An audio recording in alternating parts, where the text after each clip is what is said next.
Welcome back. New game, new rules. This is going to be a unique edition called Perspective. And we're going to go into the inner workings of the right movement. This is Dylan Roof. This is a young man who is awaiting a death sentence in prison, rightly so for the choices that he made. And he is known to be an American white supremacist, neo-Nazi, and mass murderer, convicted for perpetuating the Charleston church shooting on June 17, 2015 in the United States in the state of South Carolina. During a Bible study, dear Lord, at Emmanuel African Methodist Episcopal Church, Roof killed 9 people, all African Americans, including a senior pastor and state senator, Clementa C. Pinckney. She was an American politician and pastor who served a Democratic member of the South Carolina Senate, representing the 45th District from 2000 until his death in 2015. He was previously a member of the House of Representatives from 1997.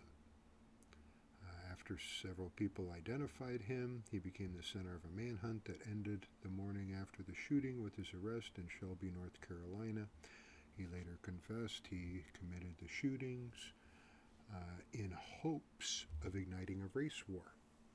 Roof's actions in Charleston have been widely described as domestic terrorism. So let's analyze this.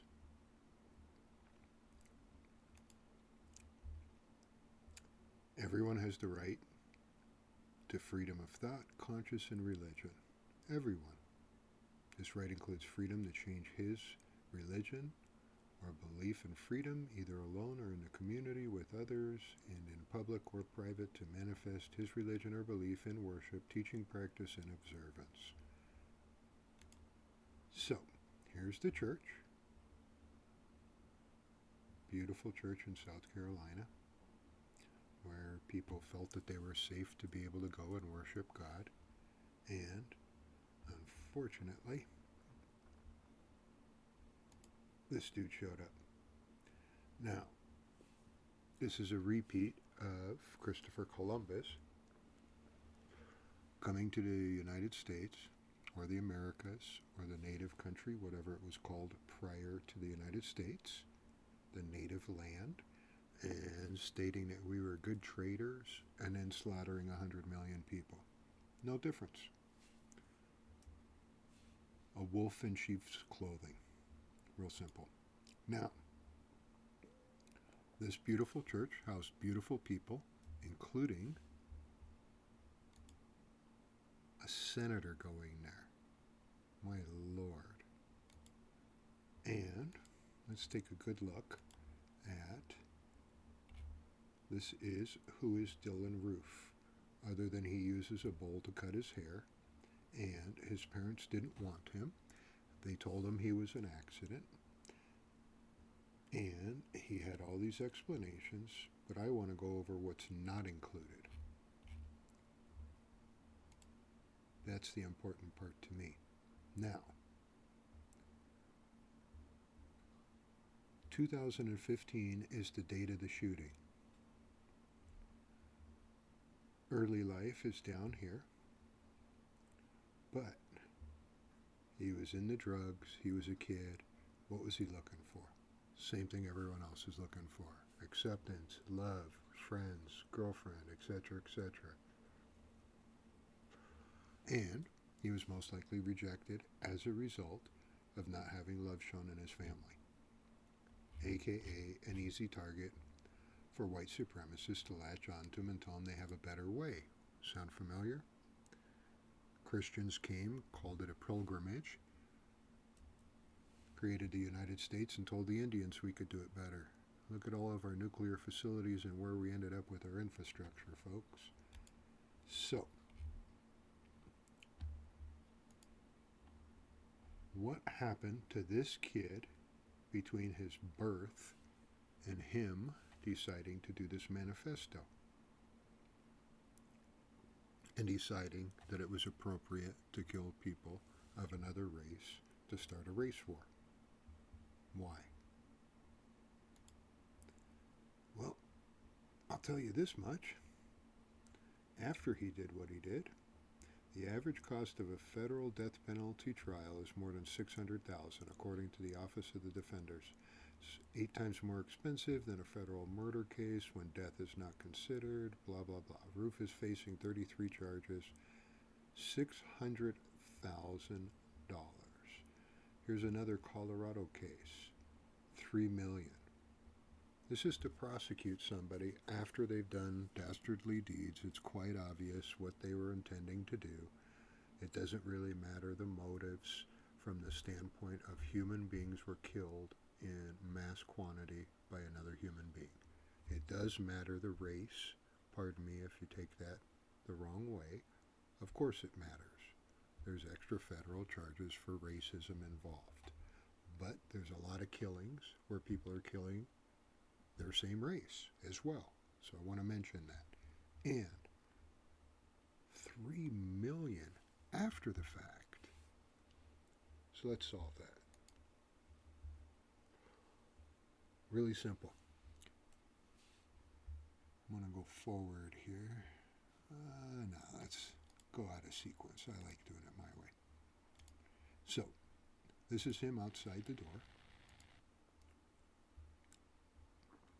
And there's something that I wanted to show here. He's not comfortable doing this. He's trying to get it over with. He had an opportunity to change his mind and do the right thing. He did not. He went in. He did the dirty deed. These kind folks invited him in to invite him to God, and he took their lives. And here he is walking out nonchalantly like he just picked up a six-pack, not having a care in the world that he just smoked 9 human beings and sent their souls straight to heaven. So fast that angels probably were thrown off guard to get that many good people in one shot. And I can assure you they're angels. Anybody who would bring in somebody like this, literally the devil's child, is going to make it into the kingdom. Plus, they were outstanding people. Now, let's start backtracking. This is him in the elevator. Why do I like this picture? I love the look on this guy's face. It's the same feelings I have. And he's looking him up and down going, how can this little pipsqueak do so much damage in his life and be sitting here alive? This is an elevator where he was being taken from court back to his housing facility in jail. And I guarantee you if the door closed, if I was either one of these guys, that bowl cut would have been knocked clean off of his head, but they didn't. These guys showed restraint, let the system do its job. He boycotted his death penalty, and he got nowhere. Here's a picture of him, and the reason I picked this picture wasn't the flag. He's got a gold shirt on, he's got the hat, he's got the shoes, he's got the look. This is a lost child that didn't fit into society. Why? His parents didn't want him. He never was shown love. He switched to drugs, alcohol, I'm sure. Couldn't find the right friends that would relate to him, that his parents told him he was a complete mistake and unwanted. Nobody adopted him. Nobody did the right thing. No one showed him love. No one did anything. This is a shocking picture. Our American justice system is protecting his life, but 9 souls were lost. And this kid doesn't have a clue. He's confused. He is waiting for his group, the right, to start the race war and break him out of jail. He'll be waiting on death row. until they finish the job. Thank God. And as a result, more people copycatted, and this idiot drove around playing tunes on his radio, live streaming the whole thing.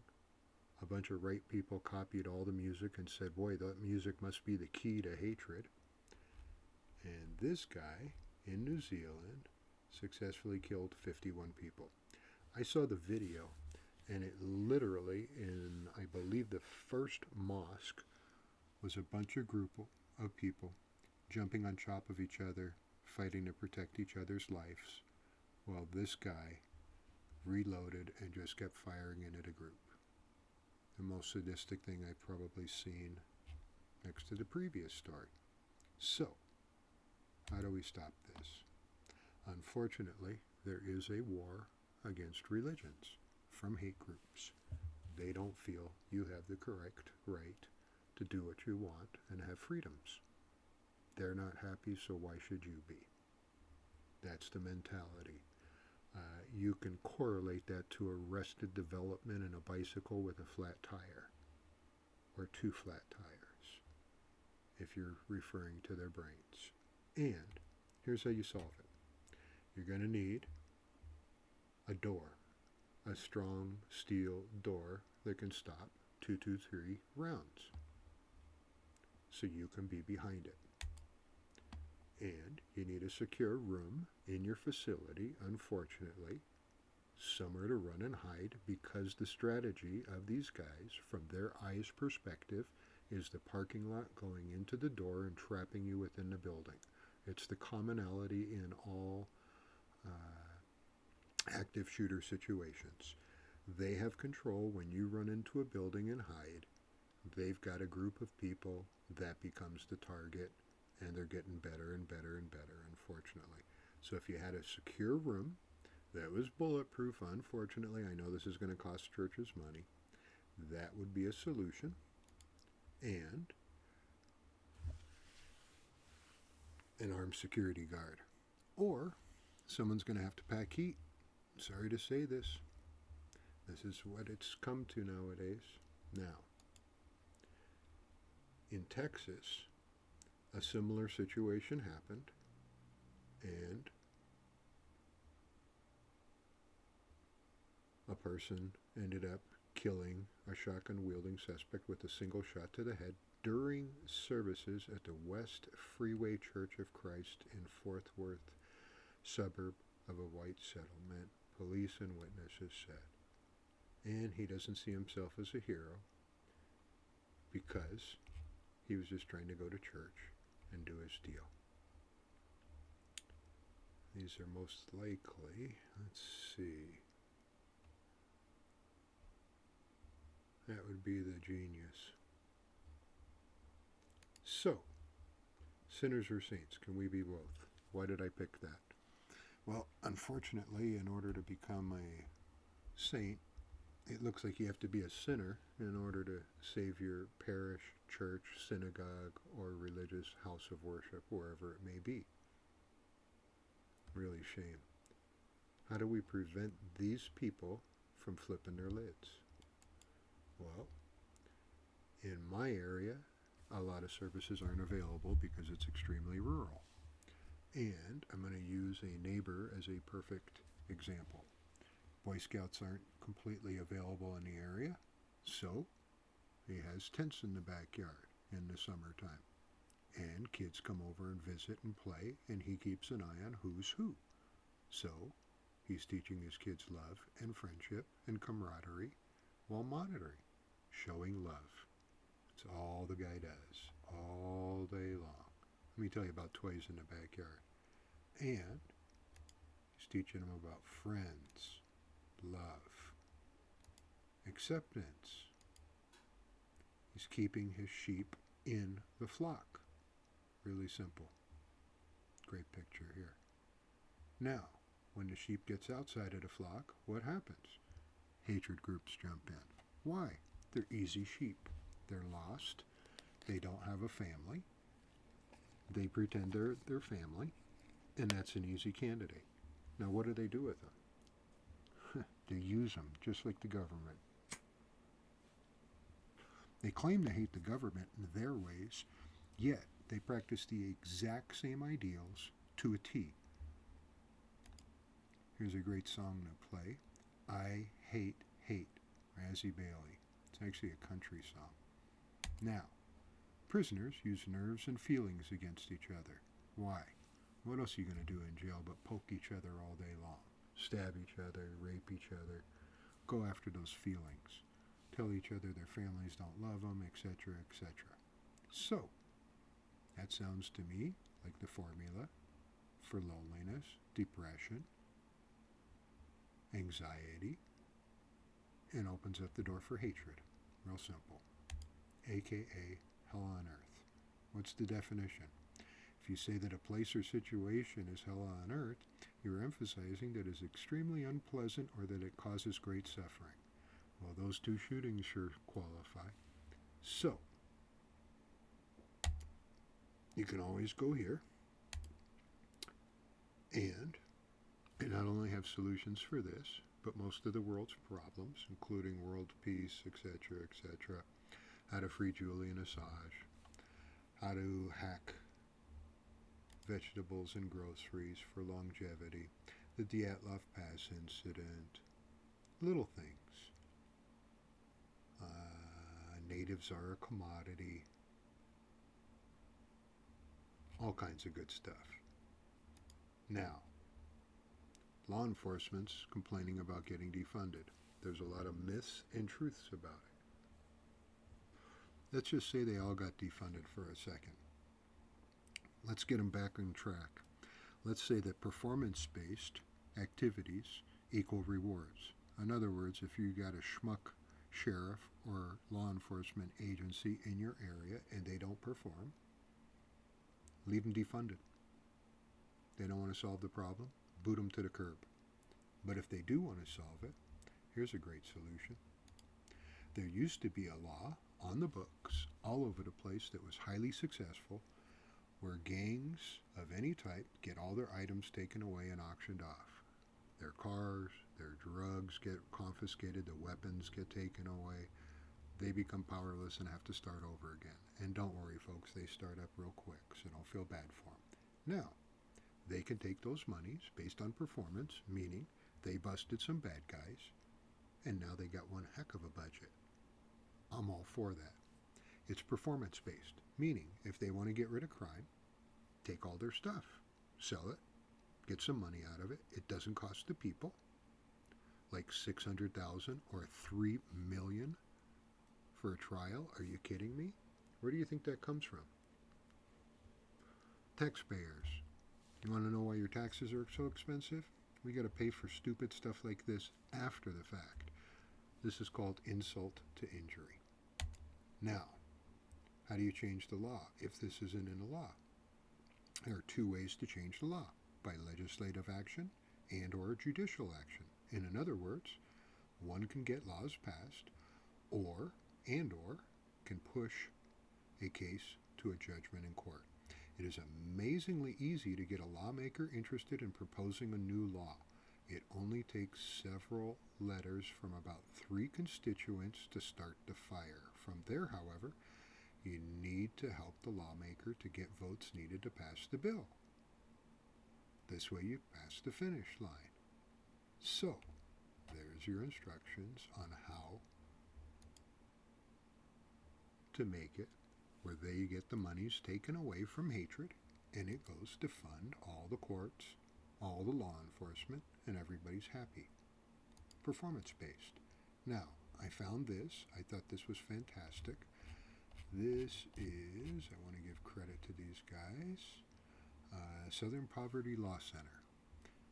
And I came down here, and it's how to fight hate, and here's your ideas. Act, unite, support the victims, do your homework, create an alternative, speak up, lobby leaders, look long range, teach tolerance, dig deeper. So let's dig deeper.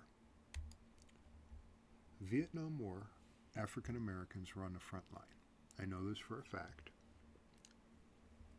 One of my buddies is a Vietnam vet He was involved in the Watts riots for the fighting of the rights of human beings, aka African Americans, and a Union leader, Vietnam vet. What else? This guy just never stops. He's got quite a resume, is an understatement. And he showed me a little pamphlet in his closet one day, and I'm going to show it here.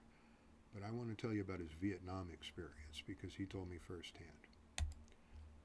So he got off a boat, plane, or truck, got to Vietnam. They handed him an M16 and said, "Good luck, here you go, follow your commanding officer, you're going up front." And he said, "Pardon me?" And the gun that they handed him was really interesting. The M16, aka the AR-15 as everyone calls it nowadays, after firing the first shot, the bolt would unlock and retract but fail to remove the spent cartridge. So you had one shot. I can guarantee you they forgot to tell him that information, which probably would have been a little bit of a surprise to him. Now, when he got to his buddies, I'm quite sure they were familiar with the problem. Military people aren't silly, and they probably had a vigorous extensive cleaning of the weapons to make sure those cartridges ejected. But they weren't that reliable, folks. So, why would I mention Vietnam and African Americans? Well, it's the same thing the right are doing to their people. Dylan Roof fired off more than one shot, but he took a shot, meaning he went into a church, did the wrong thing, killed a bunch of people, and the very same group that was supposed to support him left him to rot, just like his family did.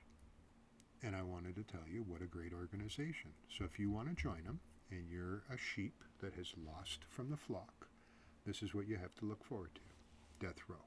That's what they're going to do with you. Why? They care about themselves. Get real. So, I couldn't find, this is called snake oil salespeople. In the olden days, believe it or not, they would fill up an auditorium with plants, not plants as in greenery, but plants as in plants of the group that were selling some fictitious product for too much money. And they would nod their head while the people held their sales pitch, turn around, smile at you, and oh my gosh, this makes sense, to sell their products. That can't happen today, can it? Here's MUFON. They do it all day long. They're tied into the government. I prove that in my videos. And they give out tons of disinformation and little pieces of accurate in order to have everyone raise their hand. Who's going to donate your money? Buy our t-shirts, buy our hats, buy our coffee mugs with our face on it so we can be movie stars and get our asses pampered and treated like royalty, like movie stars and actors. And that's what most of them are. And I've done videos on that called Don't Be a Sheep. Now, this is an old census drawing, but it's the only article that I could find because it's the best map ever made of America's racial segregation. And it's on Wired. And this shows in dots. Let's see if I can give you the color scheme here.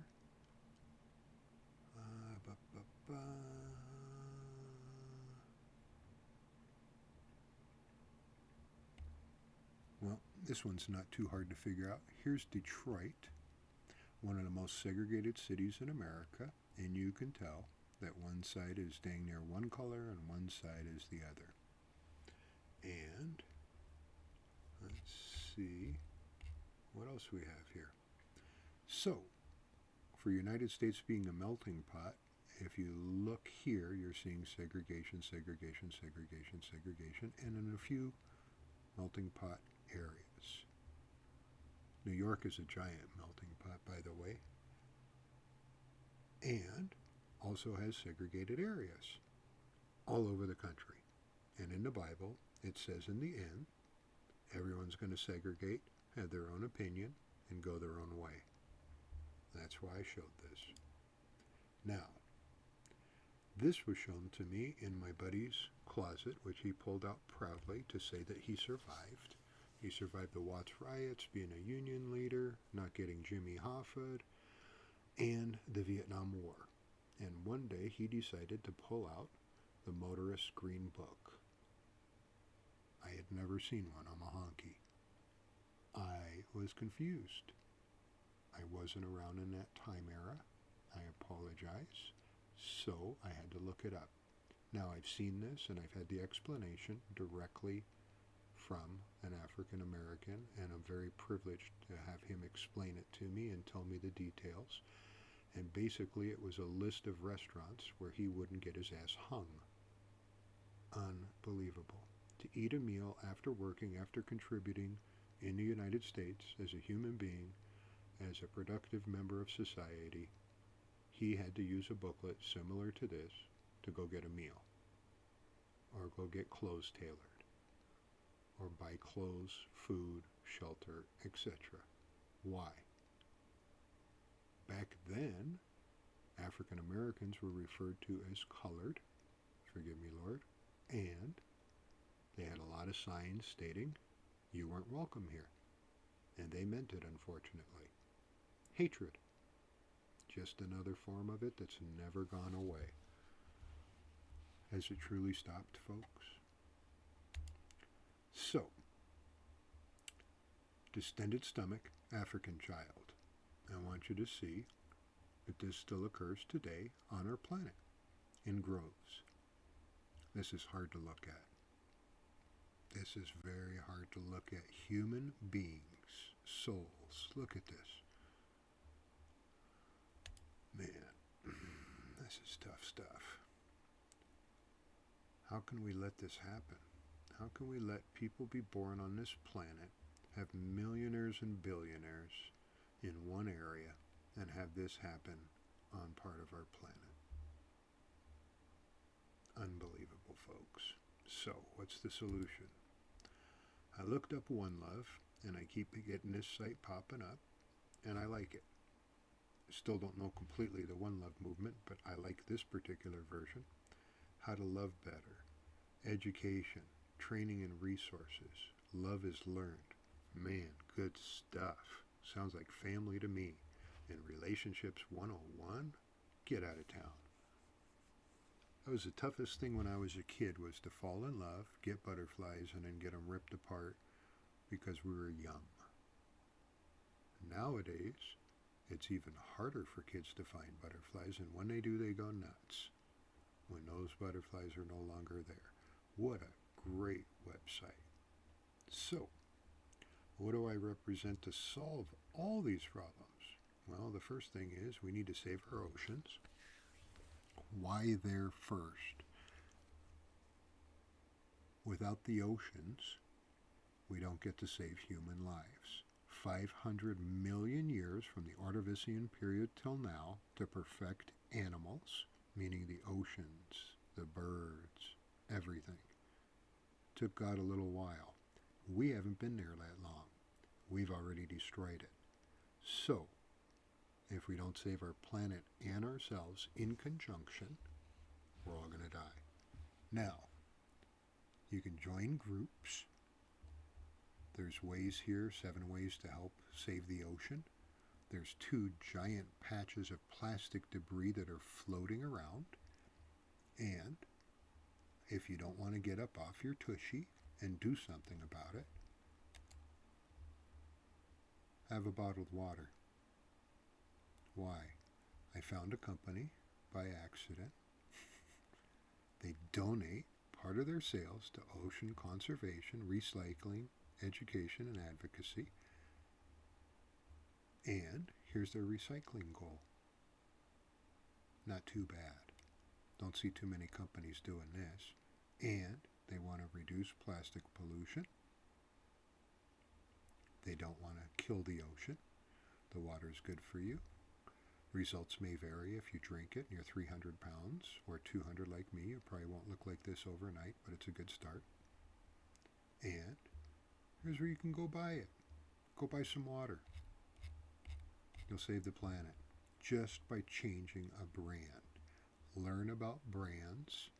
Like in Walmart, they have chicken that they sell that's their cheapy brand, and God knows what kind of body parts are in there, but it's definitely not mature chicken, and they look like they've been beat to death. Don't buy the products. Period. Otherwise, you're supporting destroying our planet. So, one day when I was working, a long time ago, I ended up in a monkey laboratory. And I was pretty blown away. I've been in secure military installations. I've been in all kinds of different crazy places with my background and clearance. And it was the first time I'd been in an animal laboratory facility, and I had security with me the entire time, watching every single direction I looked, everything. I told them I just wanted to do the job and get to my next one. They accused me of being a PETA member for making that comment. I wasn't ready to join PETA. Now I am. Ironically, a month later, I did another call at a simple house 2 cities away, and it was a PETA meeting. And I told them about my experience with PETA, and I told them I was embarrassed that I wasn't part of their organization, that I thought the treatment of animals was important, and that they were a little hardcore for me. I didn't get it. We get rid of the planet's animals, we get rid of ourselves. That's the way it works. Also, hatred groups love to beat up on animals and prove supremacy. And so do a lot of farmers and silly people that don't have the correct ideals in life. Very, very simple. Matter of fact, where I live, people still to this day get busted for animal abuse on their farms. What a shame. By the way, I gave them the address of the monkey lab. They knew all about it. They knew about an entire street in a metropolitan city that consisted of animal labs for the purpose of testing for perfumes, neurological conditions. The monkey that I saw had a brain cap on with wires connected to the ceiling on a rotary arm. And he did not look happy, and he stared at me like, get me out of here. And the technician closed the curtain. The guy gave me a bunch of crap. They were about ready to keep me there. And I got in my vehicle and left. And believe it or not, I had to call my boss and tell him I'm about ready to bat some people in the face if they don't let me off the property. Afterwards, I came to find out that all those dogs that were barking in the back were sold to this organization, this company, this corporation, for the purpose of testing, euthanizing, and replacing.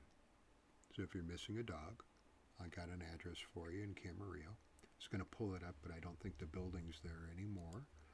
But, oh, crap, I might have accidentally had it on here. Somewhere in this area, in Camarillo, right off the 101. I won't be too specific. Let's see what the exit is. Mission Oaks will get you there. Lewis will get you there. There are quite a few laboratories that are hidden. And I know some of them have been shut down and some of them haven't. PETA does a very, very fine job of implementing themselves to do dangerous functions. And man, I was in that monkey lab for no more than minutes, and I never want to go back. These guys position themselves within, and I have no idea how they stay sane watching the activities that happen, just to get filmed, just to make sure this doesn't happen. PETA, I salute you guys. You're better than me, and thank you. So, out of one of those labs, I found one of their reports. This one will shock you. Characterization of endotoxin and mouse allergen exposures in mouse facilities and research laboratories. Not only are they torturing and killing animals, but they've forgotten so much about life that they're writing articles complaining about their work exposures and conditions. Thought I'd seen it all, folks. Just never stops. Sea Shepherd, we really could use you. Sea Shepherd is currently somewhat shut down due to the radar technologies that can track them effectively and effectively reroute their ships to make it where it's harder for them to do their job and stop, I believe, Japan's fishing cycle of whales, etc., etc. Donate to these guys, folks. They need a submarine. They need a submarine with a little pook to sink these suckers. They poke a little hole from the bottom. They don't have to wreck a nice ship like that. Look at that beautiful ship. Man, I salute you guys. If you've ever seen a video of these guys, I did marine search and rescue for a while. They're ramming boats into boats to save these animals, risking their lives. And I want to point out, a lot of things are fiberglass and metal on the boats. And if you get fragged by that stuff, it sucks. It can cut body parts off real easy. These guys are beyond heroes. Beyond. So, protecting our planet starts with you. Bike more, drive less. Educate, volunteer. Reduce, reuse, recycle. Conserve water. Choose sustainable. Shop wisely. Long-lasting light bulbs are a bright idea. Drop your energy bill. Convert to LED lights. Don't send chemicals into our waterways. Don't store chlorine bombs underneath your kitchen sink, which is Drano, right next to a cleaning product such as ammonia, chlorine, bleach. You put bleach and Drano together, you got one heck of a bomb in your house, and you store them underneath your kitchen sink. You forget about them. The bottles deteriorate, they mix, and now you got a mess. And don't forget to plant a tree. So, God loves you. So do I. Why is self-love so important and how to cultivate it? Why? Cool socks. The ills of perfectionism. And it goes into here, and it says cigarettes and obesity, shorter lifespan, irritable bowel syndrome, fibromyalgia, eating disorders, depression, suicidal tendencies are few of the adverse effects that have been linked with perfectionism. Recovering from heart disease or cancer is also hard for perfectionists with this trait, making survivors as well as the general population more prone to anxiety and depression. Spread love, not hatred. And this is a great article in here. Self-kindness, recognition of one's place in shared humanity. Wow, that's a big statement, i.e. acknowledgement that people are not perfect and that personal experiences are part of the larger human experience. And mindfulness, i.e. emotional equanimity and avoidance of over-identification with painful emotions. Good stuff here. So, what have we learned?